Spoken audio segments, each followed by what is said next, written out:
السلام علیکم ورحمۃ اللہ وبرکاتہ۔ الحمد للہ وکفا وسلام علی عبادہ الذین اصطفیٰ، اما بعد فاعوذ باللہ من الشیطان الرجیم، بسم اللہ الرحمن الرحیم۔ یا ایہا الناس اتقوا ربکم الذی خلقکم من نفس واحدہ وخلق منها زوجها وبث منہما رجالا کثیرا ونساء واتقوا اللہ الذی تساءلون به والارحام ان اللہ کان علیکم رقیبا۔ وقال رسول اللہ صلی اللہ علیہ وسلم واللہ لا یؤمن واللہ لا یؤمن واللہ لا یؤمن۔ قیل یا رسول اللہ من ہوا؟ قال الذی لا یأمن جارہ بوائقہ، او کما قال علیہ الصلاۃ والسلام۔ رب اشرح لی صدری ویسر لی امری واحلل عقدۃ من لسانی یفقہوا قولی۔ اللہم ارنا الحق حقا وارزقنا اتباعہ وارنا الباطل باطلا وارزقنا اجتنابہ، آمین یا رب العالمین۔ معزز سامعین اور ناظرین، حضرات و خواتین، آج کی 5ویں تراویح کا خلاصہ ہے۔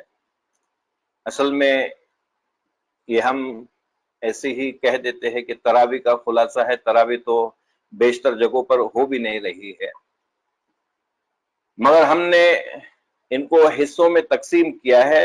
چنانچہ آج کا 5واں حصہ ہے اس قرآن کا، جو انشاءاللہ ہم سمجھنے کی کوشش کریں گے۔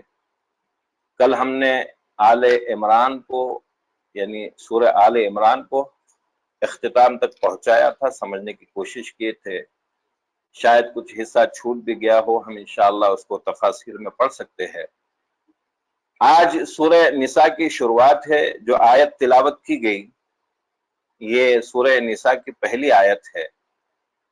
اس سورہ نساء کا بیشتر حصہ عائلی زندگی، معاشرتی زندگی یا معاشرتی قوانین، خاندانی قوانین، خاندان کے تعلق سے اس میں گفتگو کی گئی ہے۔ اس لیے سب سے پہلی آیت جو آئی، اے لوگو اپنے رب کا تقوی اختیار کرو، جس نے تم کو ایک نفس سے، ایک جان سے پیدا کیا اور پھر اس سے اس کا جوڑا بنایا، پھر اس کے بعد ان دونوں سے کثیر تعداد میں آدمی اور عورتوں کو پھیلایا۔ اس آیت میں دوسری مرتبہ واتقوا اللہ، اللہ کا تقوی اختیار کرو، تساءلون بہ والارحام، اور تم سے پوچھا جانا ہے ارحام کے بارے میں، یعنی قریبی رشتے کے بارے میں۔ ان اللہ کان علیکم رقیبا، بے شک اللہ تعالیٰ تم پر نگہبان ہے۔ تو یہاں پر حضرت آدم اور حضرت حوا علیہ السلام کی پیدائش کا ذکر آیا، اور یہاں پر یہ کہا گیا، خاص کر کے ہم جو ہے اس آیت کو بارہا سنتے رہتے ہیں، اس وقت جب ہم کسی نکاح میں شریک ہوتے ہیں، یہ آیات ہمارے کان میں جب بھی پڑتی ہے تو ایسا لگتا ہے کہیں پر نکاح ہو رہا ہے، اور واقعی اس کو پڑھا جاتا ہے اس لیے بھی کہ یہ پورے عائلی نظام، خاندانی نظام، معاشرتی قوانین اس میں موجود ہے، اور اس آیت میں 2 مرتبہ اللہ کا تقوی اختیار کرنے کی ہدایت دی گئی ہے۔ اللہ کے تقوی کے بغیر سارے نظام درہم برہم ہے، کوئی نظام اچھے سے نہیں چل سکتا ہے۔ ایک خاندان وجود میں آ رہا ہے، جیسے حضرت آدم اور حوا ان دونوں کا جوڑا بن گیا، اسی طرح سے اب ایک نیا جوڑا بننے جا رہا ہے۔ اب وہ جوڑا جو ہے اس کے ذریعے سے اللہ تعالیٰ کثیر تعداد میں اولاد ان کو دے گا، اور ان کے ذریعے سے اب کثیر تعداد میں آدم کی اولاد پھیلنے والی ہے۔ تو اس وقت بھی یہ ہدایات کو دی جاتی ہے۔ اکثر میں جب کسی نکاح کی تقریب میں حاضر ہوتا ہوں یا مجھے کچھ کہنے کے لیے کہا جاتا ہے تو میں اس کے معانی پر ضرور روشنی ڈالتا ہوں کہ ان آیات کو جو 4 جگہوں سے پڑھی جاتی ہے اس کو اچھے سے سمجھا جائے، کیونکہ اللہ کے رسول صلی اللہ علیہ وسلم نے اس موقع پر ان 4 مقامات سے ان آیات کو کیوں سلیکٹ کیا ہے، اس کی حکمت بھی ہم کو معلوم ہو جائے۔ تو یہاں پر یہ آئلی نظام، خاندانی نظام، اس میں ایک پورا معاشرتی نظام، ایک سوسائٹی کیسی تعمیر ہو، ایک بہترین سوسائٹی کیسے بنے، یہ سورہ اس پر جو ہے اس میں ساری باتیں آئی ہے. ہم ایک ایک کر کے دیکھتے چلے گئے، اور خاص کر اس میں وراثت کا قانون، اس میں وراثت کے تعلق سے بہت ساری باتیں آئی ہے. ہم نے پچھلی مرتبہ سنا تھا کہ اللہ کے رسول صلی اللہ علیہ وسلم نے فرمایا کہ قیامت سے پہلے علم اٹھا لیا جائے گا، اور سب سے پہلے جو علم اٹھا لیا جائے گا وہ وراثت کا علم ہوگا. مجھے دعویٰ کرنے میں کوئی ذوق نہیں ہے کہ میں کہتا ہوں کہ اکثریت جو علماء بھی ہے وہ بھی اس وراثت کے قانون سے نابلد ہے. اللہ ماشاء اللہ کچھ تو اسکالرز ہے ہی جو اس کو جانتے ہیں، مگر اکثریت ہماری یہ وراثت کے قانون سے بہت دور ہو گئی ہے، کسی کو نہیں پتا. انشاءاللہ آج ہم اس پر تھوڑی سی روشنی ڈالیں گے. باقی یہ پوری سورہ میں زیادہ تر ڈسکشن وراثت کے قانون پر ہے.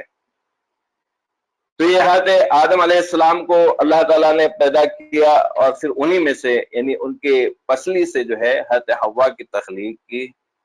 اس لیے اللہ کے رسول صلی اللہ علیہ وسلم نے فرمایا کہ عورت ذات جو ہے ایک ٹیڑھی پسلی سے پیدا کی گئی ہے، چنانچہ اس کو سیدھا کرنے کی کوشش نہیں کرنا. اگر سیدھا کرنے کی کوشش کرے، زیادہ سیدھا کرنے کی کوشش کرے تو یہ ٹوٹ سکتی ہے. اس لیے اس کے حال پر اس کو سمجھاتے ہوئے چلے گے تو انشاءاللہ فائدہ ہوگا. اب اس کے بعد دیکھیے اس میں ارحام کے تعلق سے یعنی رشتوں کے تعلق سے خاص ہدایت دی گئی ہے کہ اس کے بارے میں پوچھ ہونے والی ہے. بہت ہی عمدہ احادیث اس تعلق سے آتی ہے کہ اللہ تعالیٰ نے جب پوری کائنات کو پیدا کیا، پھر اس کے بعد رشتے کو رحم جو ہے اللہ کے رحمان سے ماخذ ہے، اخذ کیا گیا ہے. رحم، یہ رحمی رشتہ، اس کو اللہ تعالیٰ نے کہا کہ جس کو جو تجھے جوڑے میں اسے جوڑوں گا، اور جو تجھے توڑے میں اسے توڑوں گا. یہ رحمی رشتے جو ہے قریبی رشتے، ہم قریبی رشتے سے ایک سگے بھائی بہن، پھر اس کے بعد والد تک جاتے ہیں، پھر والد سے دادا، اور پھر یہ سارے رشتے آدم تک جا کر سب جڑ جاتے ہیں، اور سارے لوگ، سارے انسان جو ہے ایک ہی آدم اور حوا کی اولاد ہے. اب اس کے بعد دیکھیے کہ معاشرے میں جو قوانین ہے، خاص طور سے سب سے پہلے اس میں تو وراثت کے مال کے تعلق سے آیا ہے. تو معاشرے میں سب سے پہلے یہاں پر یتیم کو لایا گیا کہ جن کے والد کا انتقال ہو گیا، ایسے بچے جن کے والدین نہ ہو، اب وہ دوسروں کے حوالے ہے. تو اوت الیتاما اموالہم ولا تتبدلوا الخبیث بالطیب ولا تاکلوا اموالہم الی اموالکم انہ کان حوبا کبیرا. یتیم کا اللہ کے رسول صلی اللہ علیہ وسلم کو بہت زیادہ فکر تھی. اللہ کے رسول صلی اللہ علیہ وسلم یتیم کے بارے میں آخر تک جو ہے بہت متفکر تھے. اور پھر اس کے بعد اس کی پرورش کے تعلق سے اللہ کے رسول صلی اللہ علیہ وسلم نے اتنی بہترین بشارت بھی دی ہے کہ وَأَنَا وَكَافِلُ الْيَتِيمِ فِي الْجَنَّةِ هَكَذَا وَأَشَارَ إِلَى السَّبَّابَةِ وَالْأُسْطَى، کہ میں اور یتیم کا کفالت کرنے والا جنت میں اس طرح سے ہوگے، اور آپ نے اشارہ کیا ہے سبابہ اور استا، یہ دونوں انگلیوں کی طرف اس طرح فاصلہ رکھتے ہوئے کہ ہم اتنے قریب جنت میں رہیں گے. اس کے بعد وہی یتیم لڑکیوں کی تعلق سے یہ باتیں آئی کہ وَإِنْ خِفْتُمْ أَلَّا تُقْسِطُوا فِي الْيَتَامَى فَانكِحُوا مَا طَابَ لَكُم مِّنَ النِّسَاءِ مَثْنَىٰ وَثُلَاثَ وَرُبَاعَ فَإِنْ خِفْتُمْ أَلَّا تَعْدِلُوا فَوَاحِدَةً أَوْ مَا مَلَكَتْ أَيْمَانُكُمْ ذَلِكَ أَدْنَىٰ أَلَّا تَعُولُوا. تو یہ یتیم لڑکیوں کے تعلق سے باتیں ہیں. یہ آیات اس ضمن میں نازل ہوئی ہے کہ اس معاشرے میں یتیم لڑکیوں کے تعلق سے یہ تھا کہ کوئی یتیم ہو جاتی تو اس کا جو ولی ہوتا وہ اس کے حق مارنے کی کوشش کرتا. یعنی اگر وہ خوبصورت ہوتی تو بڑی ہونے کے بعد اس سے شادی کر لیتا، اور پھر اس کے بعد اس کو جو ہے مہر بھی نہیں دیتا، اس کا جو حق ہوتا تھا، تو ان کو کہا جا رہا ہے کہ تم ان سے نکاح کرنے کے بجائے جو تم کو پسند ہو، 2 3 4 اس طرح سے شادیاں کر سکتے ہو. ہاں مگر فَإِنْ خِفْتُمْ أَلَّا تَعْدِلُوا فَوَاحِدَةً، مگر تمہیں خوف ہو کہ تم عدل نہیں کر سکو گے تو پھر ایک ہی پر کفایت کر جاؤ، ایک ہی تمہارے لیے بہتر ہے. اس پر بہت ساری روشنی ڈالی جا سکتی تھی جی. اور مگر یہاں پر ابھی ہم کو اور باتیں سمجھنی ہے. انشاءاللہ اس عنوان پر ہم ایک لیکچر اس طرح سے ریکارڈ کریں گے.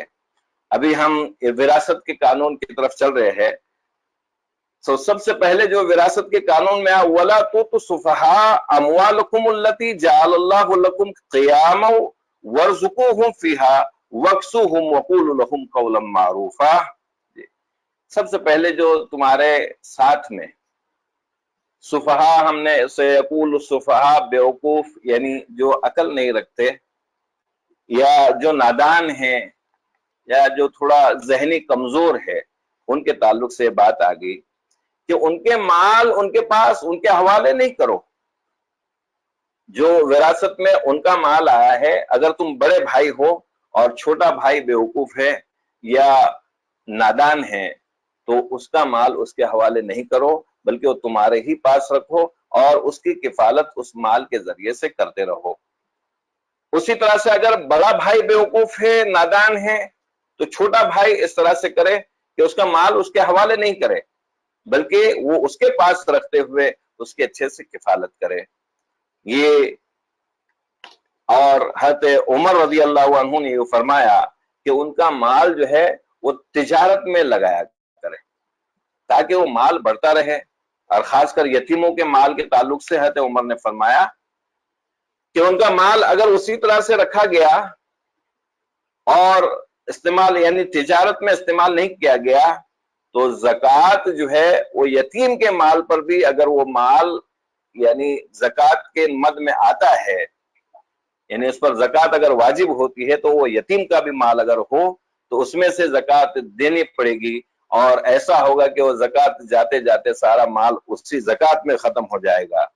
تو بے عقل اور یتیموں کو جب تک وہ بالغ نہ ہو جائے تب تک وراثت میں ان کا حصہ نہیں دیا جائے.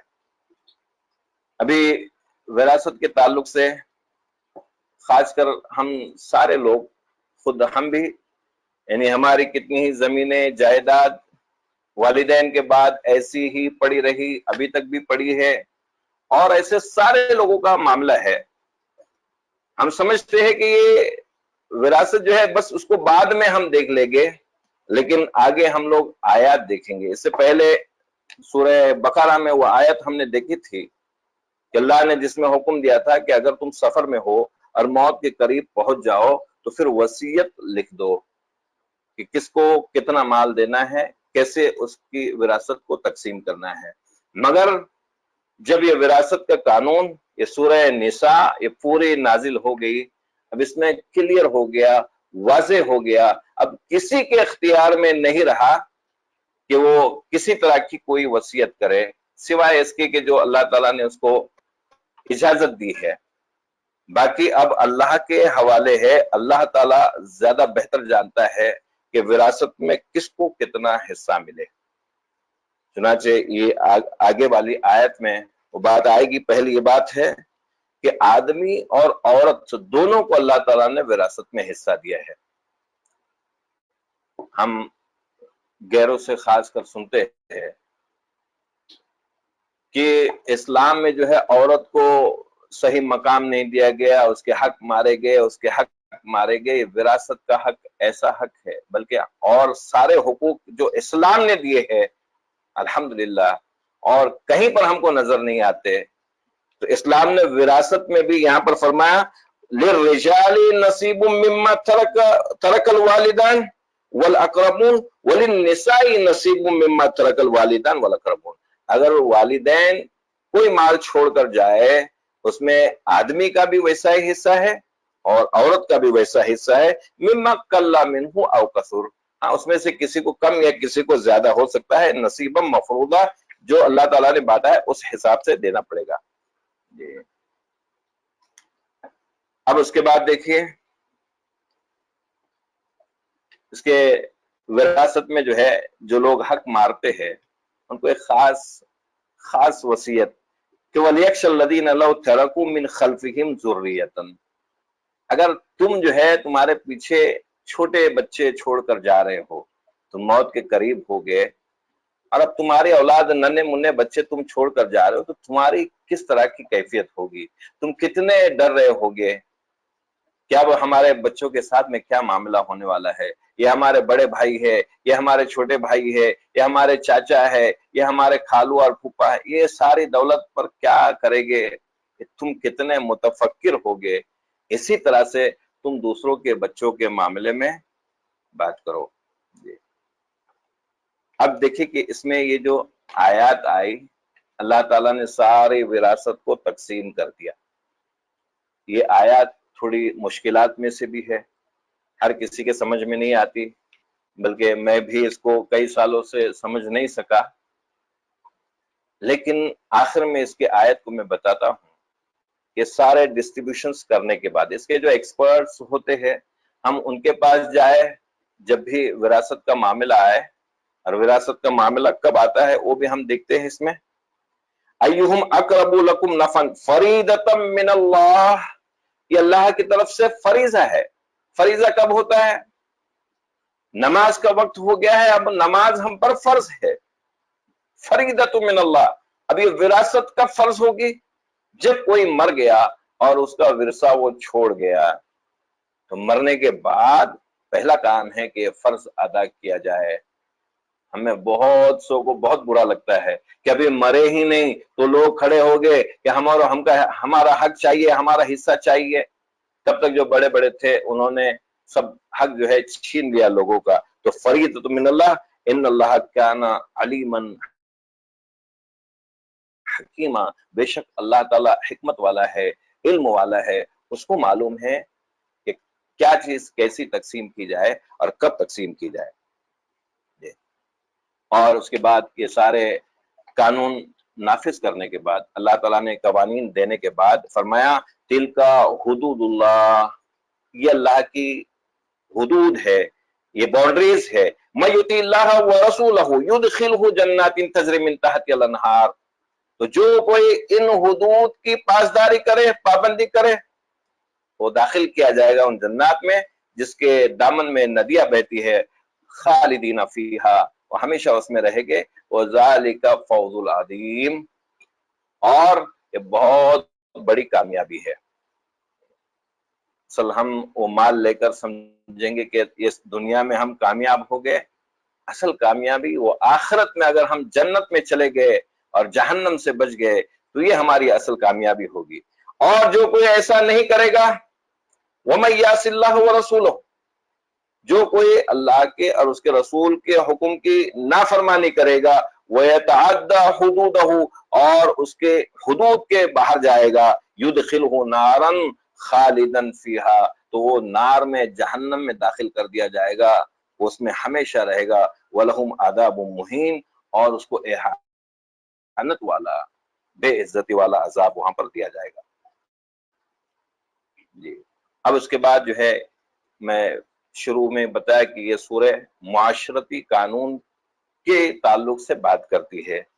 اب اس میں قانون دوسرا آ گیا، واللاتی یاتین الفاحشۃ من نسائکم، عورتوں کے تعلق سے آیا کہ کوئی عورت اگر فاحشہ حرکت کر جائے، فاستشہدوا علیہن اربعۃ منکم، تو اس پر 4 گواہ بناؤ۔ اگر 4 لوگ گواہی دے دے کہ اس نے فاحشہ حرکت کی ہے، پھر اس کے بعد یہ پہلا قانون تھا کہ اس کو اب گھر میں قید کر دو یہاں تک کہ وہ مر جائے، مگر پھر اس کے بعد کہا گیا کہ وَيَجْعَلُ اللَّهُ لَهُنَّ سَبِيلًا، یہ تب تک ہے جب تک کہ اللہ تعالیٰ کوئی اور راستہ ان کے لیے نہیں نکالتا۔ اور اللہ کے رسول صلی اللہ علیہ وسلم نے فرمایا کہ احکام یہ خاص جو زنا کے تعلق سے ہے، یہ احکام آپ لوگ مجھ سے سیکھو۔ پھر آپ صلی اللہ علیہ وسلم نے فرمایا کہ اگر کوئی شادی شدہ جوڑا ہے، یعنی مرد اور عورت دونوں شادی شدہ ہے، تو ان کو سنسار کر دیا جائے، رجم کر دیا جائے، اور ویسے ان کی موت واقع ہو جائے۔ اور اگر غیر شادی شدہ ہے تو ان کو 100 کوڑے مار دیے جائے، اور اس کے بعد 1 سال کے لیے ان کو شہر بدر کر دیا جائے۔ اب اس کے بعد بات آتی ہے کہ اگر معاشرے میں گنہگار بھی ہوتے ہیں، اچھے لوگ بھی ہوتے ہیں، اگر تم گنہگار ہو گئے، انسان ہے، انسان سے خطا ہو ہی جاتی ہے، اگر ہو گئے تو پھر کیا راستہ ہے کہ انما التوبۃ علی اللہ للذین یعملون السوء بجہالۃ ثم یتوبون من قریب۔ اگر تم سے گناہ ہو جائے، جہالت میں، نادانی میں ہو جاتی ہے گناہ، انسان ہے، تو پھر کیا کرنا ہے؟ پھر اس کے بعد ثم یتوبون من قریب، وہ فوراً اس پر سمجھ لیتا ہے، اس کو احساس ہو جاتا ہے، ارے نہیں مجھ سے گناہ ہو گیا ہے، جلد ہی اس کو احساس ہو جاتا ہے، اور پھر وہ توبہ کرتا ہے۔ فَأُولَٰئِکَ یَتُوبُ اللَّهُ عَلَیْہِم، تو ایسے ہی لوگ ہیں جن کے لیے یہ توبہ ہے، یعنی ان کی توبہ قبول کی جاتی ہے۔ وَكَانَ اللَّهُ عَلِيمًا حَكِيمًا، تو 2 شرطیں اس میں لگائی گئی کہ گناہ از راہ نادانی ہو، جہالت کی وجہ سے ہو، اور جلد ہی غلطی کا احساس ہو جائے اور وہ گناہ کو چھوڑ دے۔ اب اس کے بعد جو ایسا نہیں کرتے، یہ 2 شرطیں پوری نہیں کرتے اور وہ گنہگار ہے، وَلَيْسَتِ التَّوْبَةُ، تو ان کے لیے توبہ نہیں ہے، لِلَّذِينَ يَعْمَلُونَ السَّيِّئَاتِ، جو برائی کام کرتے ہیں، اذا حضر احدهم الموت، یہاں تک کہ اس کی کسی کی موت قریب آ جاتی ہے، یعنی وہ موت کو دیکھ لیتا ہے، قال انی تبت الان، وہ کہتا ہے کہ بس اب میں توبہ کرتا ہوں، وللذین یموتون وهم کفار، اور ان کی بھی توبہ نہیں ہے کہ جو کفر پر مر جائے، اولئک اعتدنا لهم عذابا علیما، تو ان کے لیے ہم نے عذاب تیار کر رکھا ہے جو دردناک ہے۔ تو یہ توبہ اس کے لیے ہے جو جہالت میں ہو جاتی ہے، نادانی میں ہو جاتی ہے، بے سمجھے ہو جاتی ہے، گناہ ہو جائے، انسان ہے، گناہ ہوتی، مگر فوراً اس کا احساس ہو جائے، وہ اللہ کی طرف رجوع ہو جائے، توبہ کر لے، پھر اس کے بعد اس کے کام کے نہیں کرنے کا عزم کر لے کہ اب یہ کام نہیں کروں گا۔ تو یہ بہت ساری احادیث اس تعلق سے بھی آتی ہے کہ پھر اس شخص کی توبہ نہیں ہے جو گرگرا جس کا آ جائے، معلوم یوں گر یعنی اس کا گرگرا حلق سے آواز آنے لگ جائے، تب وہ توبہ کرنا چاہے، تب اس کی توبہ قبول نہیں ہوتی ہے۔ دوسری حدیث میں آیا ہے کہ عذاب دیکھنے کے بعد، عذاب جب اس نے دیکھ لیا، بعض آیات ربک لا ينفع نفسا الا لیکن آمنت من قبل او کسب فی، یعنی جو عذاب اس نے دیکھ لیا کہ کوئی عذاب آ رہا ہے، پھر اس کے بعد وہ توبہ کرنے لگ جائے، یعنی یہ قیامت کے قریب کا بھی ذکر ہے۔ اور تیسری حدیث میں آیا ہے کہ جب وہ مغرب سے سورج کو نکلتا ہوا دیکھے، قیامت کی نشانیوں میں سے ہے کہ سورج مغرب سے طلوع ہوگا، تو اس وقت بھی اگر وہ دیکھے تو پھر اس کی توبہ قبول نہیں ہوگی، ورنہ توبہ کا دروازہ کھلا ہے۔ انسان گناہوں کا پتلا ہے، انسان سے ہی گناہ ہوتی ہے اور اللہ ہی معاف کرتا ہے، کیسے کیسے گناہوں کو معاف کرتا ہے، آگے اور پھر مضامین انشاءاللہ آتے رہیں گے۔ کبھی تو ایسی احادیث بھی ملتی ہے کہ انسان یعنی وہ گناہوں پر ہی آ جائے کہ اللہ تعالیٰ تو سبھی گناہ معاف کرنے والا ہے، لیکن اللہ تعالیٰ تواب الرحیم بھی ہے اور سریع الحساب بھی ہے، اللہ تعالیٰ سزا دینے والا بھی ہے، اس لیے ہم اللہ پر یہ بھروسہ رکھے کہ اللہ تعالیٰ ہم کو معاف بھی کرتا ہے اور اللہ تعالیٰ ہم کو پکڑ بھی سکتا ہے۔ جی اب یہاں پر پھر یہ کیونکہ سماجی نظام کے تعلق سے باتیں ہو رہی ہے،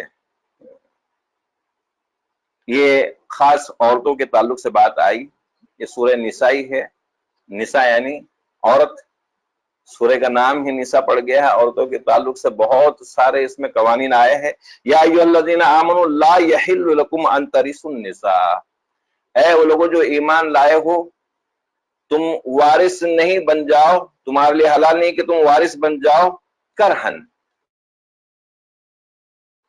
اس کی مرضی نہیں ہے پھر بھی کسی عورت کے تم مالک بن جاؤ۔ یہ اسلام سے پہلے بھی بات تھی، اور اسلام کے بعد بھی کئی دنوں تک ایسی بات رہی کہ لوگ جو بھی عورت وراثت میں آ جائے تو اس پر جو ہے اپنا حق جتا کے، یعنی جو اس کا ولی ہوتا وہ اسے نہ بھی پسند کرتی ہو تو اسے وہ شادی کر لیتا تھا۔ تو یہ یہاں پر ان سے منع کیا گیا کہ عورت جو ہے اس سے تم زبردستی شادی نہیں کر سکتے جب تک وہ تم سے راضی نہ ہو جائے، اور اگر آگے بھی اس کے لیے کہا گیا کہ اگر تم نے شادی کر لی ہو، ولا تعدلوهن لتذهبوا ببعض ما آتيتموهن الا ان ياتين بفاحشة مبینہ، اور جب تک وہ مبینہ یعنی کھلی فحاشت نہ کرے تو اس کو جو ہے جو کچھ دے رکھا ہے اس میں سے کچھ لو بھی نہیں، جب تک وہ کھلی بے حیائی نہ کرے، اور اس کے ساتھ اچھے طریقے سے رہو۔ عورتوں کے ساتھ میں اچھا معاملہ کرنے کا حکم قرآن میں جا بجا آیا ہے، جبکہ ہم دیکھتے ہیں کہ ہمارے قانون جو ہے دوسرے غیر جو ہے بنانے لگ گئے ہیں، حالانکہ قرآن نے بہترین طریقہ دیا ہوا ہے۔ پھر اس کے بعد کیا ہے کہ ان کے ساتھ اچھے طریقے سے بود و باش رکھو، اچھا معاملہ کرو۔ اگر تم انہیں ناپسند کرو، لیکن بہت ممکن ہے کہ تم کسی چیز کو برا جانو، یعنی اس میں کوئی چیز تم کو بری لگے اور اللہ تعالیٰ اس میں بہت بھلائی رکھ دے، یعنی عورت میں کوئی چیز بری بھی تم کو لگتی ہو، تم کو کوئی چیز اس کی اچھی نہیں لگتی ہو، لیکن ہو سکتا ہے کہ اللہ تعالیٰ نے اس میں بہت ساری اچھائیاں بھی رکھی ہو۔ تو یہ اسلام سے پہلے عورتوں پر بہت بڑا ظلم و ستم ہوا کرتا تھا۔ ایک تو یہ ہوتا تھا کہ شوہر کے مر جانے کے بعد اس کے گھر کے لوگ اس کے مال کی طرح اس عورت کی بھی زبردستی وارث بن جاتے تھے، اور خود اپنی مرضی سے اس کی رضامندی نہ ہوتے ہوئے بھی اس سے نکاح کر لیتے تھے۔ یہاں تک کہ سوتیلا بیٹا بھی اگر ہوتا تو اس کی ماں سے شادی کر لیتا، یعنی سوتیلی ماں سے۔ ایک ظلم یہ بھی کیا جاتا تھا کہ خاوند کو پسند نہ ہوتی اور وہ اس سے چھٹکارا حاصل کرنا چاہتا تو اس کو خود طلاق نہیں دیتا تھا، بلکہ اس کو مجبور کرتا کہ وہ خلا چاہے، تاکہ اس نے جو مہر دیا ہے وہ اس کو واپس مل جائے اور وہ کچھ بھی نہ لے کر جائے۔ پھر اس کے بعد یہ حدیث میں الفاظ آتے ہیں، وضاحت کی کہ مومن مرد جو ہے، مومن مرد یعنی شوہر اپنی عورت یعنی بیوی سے بغض نہ رکھے، اگر اس کی ایک عادت اسے پسند ہے تو اس کی دوسری عادت بھی پسندیدہ ہوگی۔ عورتوں پر ظلم کرنے اور بچوں کی زندگیاں خراب کرنے کے علاوہ ازیں اس طرح اسلام کی بدنامی کا باعث بھی بنے گے۔ اسلام دیکھیے، جبکہ اسلام کے ایسے احکامات ہیں، لیکن یہ ایسے لوگ جو پیدا ہوتے ہیں جو اسلام کو جانتے نہیں ہیں، ان کی وجہ سے اسلام بدنام ہو جاتا ہے۔ جی اب اس کے بعد جو ہے، کیونکہ معاشرتی تعلق سے باتیں ہیں، اس میں شادی کے تعلق سے باتیں آئی، جیسے آغاز میں بھی آئی تھی کہ 2 کرو 3 کرو۔ اب یہاں پر وہ عورتیں جن سے شادیاں نہیں کی جا سکتی ہے، تمہارے لیے حرام ہیں، ان کی بات آ رہی کہ حرمت علیکم امہاتکم وبناتکم واخواتکم، یعنی یہ تمام رشتے تمہارے لیے حرام کیے گئے ہیں کہ تم پر تمہاری مائیں، تمہاری لڑکیاں، تمہاری بہنیں، تمہاری پھوپھیاں، تمہاری خالائیں اور بھائی کی لڑکیاں، اور تمہاری وہ مائیں جنہوں نے تمہیں دودھ پلایا، اور تمہاری دودھ شریک بہنیں، اور تمہاری ساس، اور تمہاری وہ پرورش کردہ لڑکیاں جو تمہاری گود میں ہیں، تمہاری ان عورتوں سے جن سے تم دخول کر چکے ہو، ہاں اگر تم نے ان سے جمع نہ کیا ہو تو تم پر کوئی گناہ نہیں، اور تمہارے بیٹوں کی بیویاں، اور تمہارا 2 بہنوں کا جمع کرنا، یعنی ایک ساتھ 2 بہنوں سے شادی کرنا، ہاں جو گزر چکا سو گزر چکا۔ اس سے پہلے یہ بات ہوتی تھی کہ لوگ 2 بہنوں کو بھی ساتھ میں ایک ساتھ رکھا کرتے تھے۔ یقیناً اللہ تعالیٰ بخشنے والا مہربان ہے۔ یہ سارے رشتے شادی کے لیے حرام کر دیے گئے. ہم میں کے بہت سے لوگ اس کو بھی نہیں جانتے ہیں. خالہ زاد بہنیں، پھوپھی زاد بہنیں، ماموں زاد بہنیں، یہ سب جائز ہے. خالائے، پھوپھیاں اور یہ باقی سارے رشتے جو گنوائے گئے، اور اس کے علاوہ کہا گیا کہ والمحصنات من النساء الا ما ملکت ایمانکم، اور وہ عورتیں جن کے شوہر موجود ہے، شوہر جن کے موجود ہے. یعنی یہ جنگ کے وقت میں جو عورتیں جن کے شوہر موجود ہیں مگر وہ باندیا بن کر آ گئی ہے، وہ تمہارے قید میں آ گئی ہے، پھر اس کے بعد وہ ساری پابندیاں ہونے کے بعد کہ وہ عدت گزارنے کے بعد ان کو نکاح میں لایا جا سکتا ہے، ان سے شادیاں کی جا سکتی ہے. یہ 5واں پارہ یہاں سے شروع ہوتا ہے. جی یہ شوہر والیاں ان کی.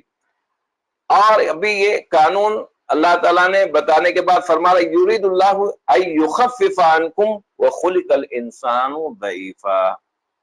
اللہ تعالیٰ تم میں تخفیف آسانی پیدا کرنا چاہتا ہے، کیونکہ اللہ تعالیٰ نے انسان کو کمزور بنایا ہے. تم کمزور ہو، اس لیے انسان کی کمزوری دیکھ کر یہ احکامات اس کے استطاعت کے مطابق اس پر ڈالے جا رہے ہیں. اب آگے دیکھیے کہ یہ سب احکامات ڈالنے کے بعد بھی پھر بھی ہم سے کوتاہیاں ہو سکتی ہے، پھر بھی ہم سے گناہ ہو سکتے ہیں، پھر بھی ہم سے نافرمانیاں ہو سکتی ہے. پھر ہمارے لیے اور چھوٹ ڈالی جا رہی ہے. ان تجتنبوا کبائر ما تنہون عنہ نکفر عنکم سیئاتکم وندخلکم مدخلا کریما. اگر تم بڑے بڑے گناہوں سے بچ جاؤ، بڑے بڑے کبائر سے اگر تم بچ جاؤ، تو اللہ تعالیٰ تمہاری چھوٹی گناہوں کو معاف کر دے گا، چھوڑ دے گا، اور تم کو ایسے داخل ہونے والے جگہوں میں داخل کرے گا جو بہت عزت والی ہوگی، جو بہت اچھی ہوگی. بڑے بڑے گناہوں سے سب سے پہلے بچا جائے. ہمیں کوئی بہت پاک باز سمجھتا ہے کہ اس سے گناہ ہی نہیں ہوتی، ایسا ہو نہیں سکتا ہے. مگر ان بڑے گناہوں سے بھی اگر ہم بچ جائے. بڑے گناہ کیا ہے؟ ایک حدیث میں آیا کہ 7 موبقات ہے، 7 ہلاک کرنے والے گناہ ہیں. ان میں ایک سب سے پہلا جو ہے شرک ہے. یہ شرک ایسا گناہ ہے اللہ تعالیٰ کبھی بھی معاف نہیں کرے گا. دوسرا، بڑے گناہوں کے نمبرز دیکھیے آپ. دوسرے نمبر پر جادو ہے. آج کل پھر دور آ رہا ہے، لوگ اس کی طرف رغبت رکھ رہے ہیں یا اس طرح کے کام کرنے شروع کر دیے ہیں. 2 نمبر پہ جادو ہے. تیسرا، ناحق کسی کو قتل کر دینا، کوئی جان کو، صرف مسلمان کو نہیں، کسی انسان کو ناحق قتل کر دینا، یہ تیسرا بڑا گناہ ہے. چوتھا بڑا گناہ، کل جن آیات پہ ہم نے نظر ڈالے تھے، سود والی بات، سود جو ہے 4تھے نمبر پہ بہت بڑا گناہ ہے. 5ویں نمبر پہ پھر یتیم کا مال، اور 6 نمبر پر میدان جنگ سے فرار ہو جانا، اور 7واں ہے پاک باز عورت ہے، اس پر کوئی تہمت لگا دینا. یہ بڑے گناہوں میں سے ہے. اور ایک حدیث میں آتے ہیں الفاظ کہ بڑے گناہ کیا ہے؟ سب سے پہلے نمبر پر شرک ہے. شرک سب سے بڑا گناہ ہے.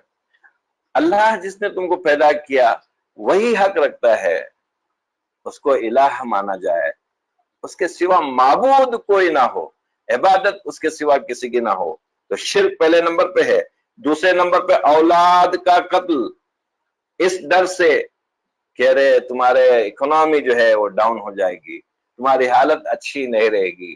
نہیں میں ایک ہی بچہ رکھ کے، 2 ہی بچے رکھ کے باقی سب جو ہے انہی کی اچھی تربیت ہم کریں، اس ڈر سے کہ اس کو ہم کیسے کھلائیں گے پلائیں گے، ان کی تربیت کیسی کریں گے. اولاد کا قتل کر دینا، یہ پہلے تو یعنی پیدا ہونے کے بعد ہوتی تھی، اب ایڈوانس طریقے ہے. ایڈوانس طریقے سے اس کے پیدا ہونے سے پہلے ہی اس کو قتل کر دیا جاتا ہے. ابھی تو خاص ہمارے معاشرے میں بڑے بڑے فگرز آتے ہیں کہ 80% of the female child killed before birth. 80% لڑکیوں کو مار دیا جاتا ہے. 80% جیسے ہی دیکھتے ہیں کہ لڑکی پیدا ہوگی تو ہونے والی ہے اس کو وہیں پر ختم کر دیا جاتا ہے۔ تو اس وجہ سے کہ تم یعنی غریبی کے ڈر سے تم اولاد کو قتل کرو، اور تیسرا جو بڑا گناہ ہے، بہت بڑا گناہ ہے، کہ ہمسائے کی، پڑوسی کی بیوی سے زنا کیا جائے۔ یہ بہت بڑے بڑے گناہ ہیں۔ اگر ایسے گناہوں سے ہم بچ جائے، انسان کمزور ہے، تھوڑدلا ہے، اللہ تعالیٰ نے اس کو کمزور ہی پیدا کیا ہے، تو اللہ تعالیٰ باقی چھوٹے چھوٹے گناہوں کو معاف کر سکتا ہے۔ اب دیکھیے، یہ معاشرہ ہے، اس سب کو ایک جیسا رکھا نہیں جا سکتا، ہر ایک کا اسٹیٹس الگ الگ ہوگا، سب کا اسٹیٹس ایک جیسا ہوگا تو یہ معاشرہ صحیح ڈھنگ سے چل نہیں سکے گا۔ اس لیے اللہ تعالیٰ نے یہاں پر اسٹینڈرڈ اور اسٹیٹس جو ہے وہ تقسیم کیے ہیں۔ وَلَا تَتَمَنَّوْا مَا فَضَّلَ اللَّهُ بِهِ بَعْضَكُمْ عَلَىٰ بَعْضٍ، یعنی تم تمنا نہیں کرو جو اللہ تعالیٰ نے کسی کو اگر تم پہ فضیلت دی ہے کہ تم بھی ویسے ہی ہو جاؤ۔ ہاں، حسد نہیں کر سکتے، یعنی تم یہ چاہ سکتے ہیں، اس کے لیے کوشش کر سکتے ہیں۔ لِلرِّجَالِ نَصِيبٌ مِّمَّا اكْتَسَبُوا، ہاں آدمی کے لیے وہ ہے جو کمائے، وَلِلنِّسَاءِ نَصِيبٌ مِّمَّا اكْتَسَبْنَا، عورت کے لیے بھی ویسے ہی ہے جو وہ کمائے۔ وَاسْأَلُوا اللَّهَ مِن فَضْلِهِ، اللہ سے فضل کا سوال کرو، اللہ تعالیٰ دینے والا ہے۔ ان اللہ بکل شیء علیم، یعنی یہاں پر جو ہے خاص آج کے معاشرے میں جو بہت دعوے دار ہے کہ مرد و عورت دونوں برابر برابر ہے، دونوں برابر برابر ہے، حالانکہ اللہ تعالیٰ نے کتنا فرق پیدا کیا ہے دونوں میں۔ مرد کتنا طاقتور ہے، عورت کمزور ہے، مرد کیسے کیسے کام کر سکتا ہے، عورت وہ سارے کام نہیں کر سکتی، تو یہ سب کاموں میں برابری تو نہیں ہو سکتی۔ یہ آیت اس ضمن میں آئی کہ حضرت ام سلمہ رضی اللہ عنہ نے عرض کیا کہ مرد جو ہے وہ جہاد میں جاتے ہیں، وہ شہادت پاتے ہیں، اور ہم سب عورتیں جو ہے ایسی فضیلت والے کاموں سے محروم ہیں، اور ہماری میراث بھی مردوں سے نصف ہے۔ یہ وراثت جو ہے، انہیریٹنس ہے، یہ عورت کو ایک حصہ ہے، مرد کو ڈبل ہے۔ لیکن ہم اس میں کتنی بڑی حکمت ہے اگر اس پر ہم غور کریں کہ مرد جو ہے وہ خود کا ذمہ دار ہے، اس کے ساتھ میں اس کی بیوی اور اس کے بچوں کی بھی ذمہ داری اس پر ہے، جبکہ عورت یہاں پر باپ کے گھر میں بھی ذمہ ہے، اس کی کفالت باپ کے ذمہ ہے، اور شادی ہونے کے بعد اس کی کفالت شوہر کے ذمہ ہے۔ اب یہاں پر باپ کے گھر میں بھی اس کا وراثت میں حصہ ہے، اور شوہر کے پاس جب جاتی ہے تو شوہر کے پاس بھی حصہ ہے، پھر بھی ہم سے گلہ ہے۔ تو یہ وراثت میں آدھا حصہ دیا جاتا ہے، تو اس لیے یہ مطلب ہم پر اس طرح کی بات ہے، تو اللہ کے رسول صلی اللہ علیہ وسلم نے فرمایا کہ یہ مرد جو ہے جہاد کرتے ہیں اور بیرونی کاموں میں بھی جو ہے حصہ لیتے ہیں، اور عورت جو ہے مردانہ صلاحیتیں نہیں رکھتی ہے تو اس کی آرزو کرے بھی نہیں، وہ جا بھی نہیں سکتی ہے اس طرح سے کاموں میں۔ اب جو ہے یہ اس کے علاوہ جو نیک کام ہیں وہ عورت کو بھی اس کا حصہ پورا ملے گا اور مرد کو بھی اس کا حصہ پورا ملے گا، اس نیک کام میں کسی کا بھی حصہ کم نہیں کیا جائے گا۔ اب آگے دیکھیں کہ مرد کو جو ہے عورت پر ایک درجہ بڑھا دیا گیا ہے۔ الرجال قوامون علی النساء بما فضل اللہ بعضهم علی بعض وبما انفقوا من اموالهم، یہ کس لیے ہے؟ مرد عورت پر حاکم ہے کہ کس لیے ہے؟ کہ وہ معاشی جتنی پریشانیاں ہیں وہ برداشت کرتا ہے، وہ اس پر خرچ کرتا ہے، اس کے سارے خرچ اٹھاتا ہے، اس وجہ سے اس کو جو ہے اس پر فضیلت دی گئی ہے، کیونکہ وہ سرپرستی کرتا ہے اور معاشی ذمہ داری برداشت کرتا ہے۔ اور بھی اس میں انشاءاللہ باتیں ہیں، پھر کبھی اس پہ تفصیلی گفتگو ہوگی۔ اب یہ معاشی نظام چل رہا ہے، معاشرتی نظام چل رہا ہے، پوری سوسائٹی تعمیر ہو رہی ہے، ان سوسائٹیز میں جو ہے جھگڑا بھی ہو سکتا ہے، شادیاں ہوتی ہے وہاں پر جھگڑے بھی ہوتے ہیں۔ اگر ایسا ہو جائے، یہ قرآن لمحہ لمحہ قدم قدم ہم کو رہنمائی کرتا ہے. کاش کہ ہم اسی کی طرف رغبت کر جائے، اسی کی طرف قدم بڑھائے. اب فرمایا کہ اگر تم میں جھگڑا ہو جائے، وَإِنْ خِفْتُمْ شِقَاقَ بَيْنِهِمَا فَابْعَثُوا حَكَمًا مِّنْ أَهْلِهِ. جھگڑے ہوتے ہیں. پھر دیکھیے پچھلے سال یہ بہت بدنامی چل رہی تھی، مسلمان جو ہے 3 طلاق 3 طلاق 3 طلاق. ایسا ہے تو نہیں، اللہ ماشاء اللہ ہو جاتا ہے کسی سے. وہ لوگ بھی ویسے ہی ہوتے ہیں، شرابی اور کبابی ایسے لوگ ہوتے ہیں جو طلاق دینے کی بات آتی ہے بس طلاق طلاق طلاق، نشے کی حالت میں ہی کہہ دیا. ورنہ اسلام کا نظام ہے اگر میاں بیوی میں جھگڑا ہو جائے، اب بات بننے جیسی نہ ہو، تو دونوں طرف سے، بیوی کی طرف سے ایک حکم مقرر کیا جائے اور شوہر کی طرف سے ایک حکم آ جائے. ایک آ جائے، 3 آ جائے، اور پھر اس کے بعد وہ مل کر ان تنازعات کو سلجھانے کی کوشش کرے. پھر اس کے بعد وہ مل کر اس میں فیصلہ کرے کہ اب کیا کیا جانا ہے. اگر ان کے دلوں میں کھچی نہیں ہے، اگر ان کے دل چاہتے ہیں کہ اچھا فیصلہ ہو، تو یہاں پر اللہ تعالیٰ نے فرمایا ان اللہ کان اصلاحا یرید اصلاحا. اگر وہ اصلاحی چاہتے ہیں، یوفق اللہ بینہما، تو اللہ تعالیٰ ان کو اس کی توفیق دے گا، ان میں اسی طرح کا فیصلہ کر دے گا کہ ان کی اصلاح ہو جائے گی، کمپرومائز ہو جائے گا دونوں سائے. ان اللہ کان علیما خبیرا، بے شک اللہ تعالیٰ خبر رکھنے والا ہے، علم والا ہے. اب اس کے بعد دیکھیں معاشرے میں کیا کیا ہے. معاشرے میں صرف مرد و عورت، بال بچے، یہی سب نہیں ہے، آگے معاشرہ بڑھتا ہے. اب یہاں پر فرمایا وَاعْبُدُوا اللَّهَ، عبادت اللہ کی کرو، وَلَا تُشْرِكُوا بِهِ شَيْئًا، اور کسی طرح کا اللہ کے ساتھ میں شرک نہیں کرو. اللہ کی عبادت شرک کی ذرا سی گنجائش نہ ہو. اور اس کے بعد فرمایا وَبِالْوَالِدَيْنِ إِحْسَانًا، اپنے والدین کے ساتھ حسن سلوک کرو. سب سے پہلا معاملہ اللہ تعالیٰ کے ساتھ ہے.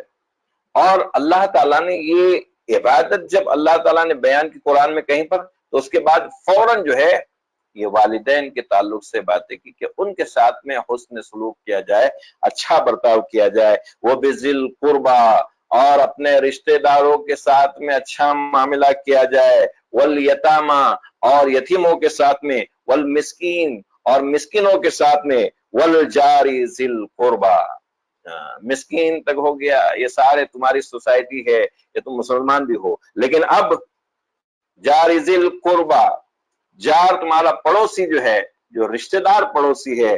والجار الجنب، اور وہ جو تمہارا پڑوسی ہے جو رشتہ دار نہیں ہے. والصاحب بالجنب، اور تمہارا ایک تیسرا جو نزدیکی دوست لوگ ہے جو اور سوسائٹی میں ادھر ادھر سے ہے. وابن السبیل، اور مسافر کے ساتھ میں بھی اچھا معاملہ کرو. وما ملکت ایمانکم، اور تمہارے جو ذمے لوگ ہیں ان کے ساتھ میں اچھا معاملہ کرو. ان اللہ لا یحب من کان مختالا فخورا، اور بے شک اللہ تعالیٰ اترانے والوں کو، شیخی خورے کو پسند نہیں کرتا. سوسائٹی آگے بڑھتی جا رہی ہے، گھر ہو گیا، والدین ہو گئے، بیوی بچے ہو گئے، اب وراثت بھی ہو گئی، اب تمہارا پڑوس ہے. اب دیکھیے اسلامی سوسائٹی، اسلام سب کے ساتھ رہ سکتا ہے. ہم دیکھتے ہیں بہت ساری سوسائٹیز میں بورڈ لگتے ہیں یہاں پر مسلمانوں کو گھر نہیں بیچا جائے گا. ارے کس لیے ہے؟ مسلمانوں کو تو تم نے دیکھا نہیں ہے، مسلمانوں کو تم نے دیکھا نہیں ہے، مسلمان کیسا رہتا ہے، اس کے لیے کیا احکامات دیے جاتے ہیں. مسلمان ہی کام آ سکتا ہے اگر وہ واقعی مسلمان ہو. شروع میں نے حدیث پڑھا تھا، واللہ لا یؤمن، واللہ لا یؤمن، واللہ لا یؤمن. اللہ کے رسول صلی اللہ علیہ وسلم 3 مرتبہ قسم کھاتے ہیں، اللہ کی قسم وہ مومن نہیں، اللہ کی قسم وہ مومن نہیں، اللہ کی قسم وہ مومن نہیں. قیل من یا رسول اللہ، پوچھا گیا کون ہے اللہ کے رسول صلی اللہ علیہ وسلم، کس کے بارے میں بات ہو رہی ہے؟ قال الذی لا یأمن جارہ بوائقہ، وہ مومن نہیں جس کا پڑوسی اس کی تکلیف سے، اس کی ایذا رسانی سے محفوظ نہ ہو. پڑوسی کوئی ہو، صرف مسلمان پڑوسی نہیں. رشتے دار پڑوسی نہیں، کوئی پڑوسی ہو، ایسی ایسی باتیں پڑھنے میں آتی ہے. اگر تمہاری دیوار ایک لگی ہوئی ہو، اس پہ اگر وہ لکڑی رکھتا ہے، رکھنے دو.